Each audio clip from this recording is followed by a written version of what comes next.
లాయర్లు అందరూ కూడా దాంట్లో యాప్లో కూడా ఇన్వాల్వ్ అవుతున్నారు.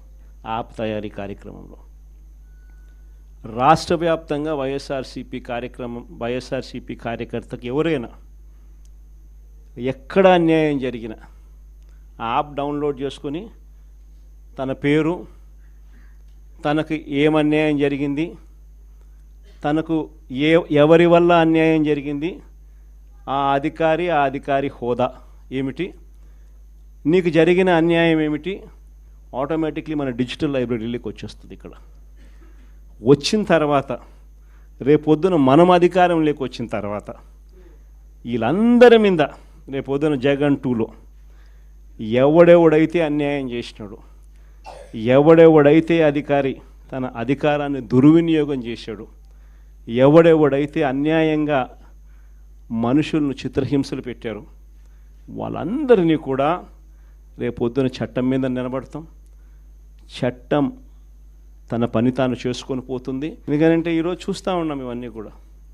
ఈరోజు లాయర్లుగా మనం పోయి వాదించే కార్యక్రమం ఏదైతే మనం చేస్తూ ఉన్నాము అని అంటే, ఎవరి తరపున మనం వాదిస్తున్నాము అని అంటే నిజంగా దెబ్బతిన్న వారి తరపున వాదిస్తూ ఉన్నాం. ఆ దెబ్బ అనేది ఎంత తీవ్రంగా కనిపిస్తూ ఉంది అని అంటే, కళ్ళ ఎదుటే దొంగ సాక్ష్యాలు, దొంగ కేసులు పెడతా ఉన్నారు. అందులో నుంచి దొంగ సాక్ష్యాలు పుడతా ఉన్నాయి. దొంగ సాక్ష్యాల ఆధారంగా మనుషులను తీసుకొని పోయి జైల్లో పెడతా ఉన్నారు. జైల్లో నుంచి ఆ మనిషి బయటకు వచ్చేసరికి ఆ కేసు అయిపోయేసరికి మరో కేసు, కరెక్ట్గా ఆ కేసు అయిపోయే టయానికి మళ్ళీ ఎక్స్టెన్షన్, మళ్ళీ ఆ కేసు అయిపోయేసరికి ఇంకొక కేసు, మళ్ళీ ఎక్స్టెన్షన్. నిజంగా ఈ వ్యవస్థ లేకన్నది మార్పు అనేది రావాలా.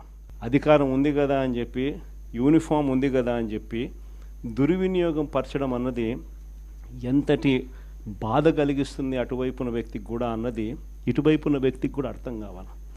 అర్థం కావడానికి అందుకనే లాయర్లు చేయించిన ఈ యాప్ని మనందరి సమక్షంలోనే నెక్స్ట్ వీక్ అది కూడా లాంచ్ చేసే కార్యక్రమం కూడా చేస్తాం.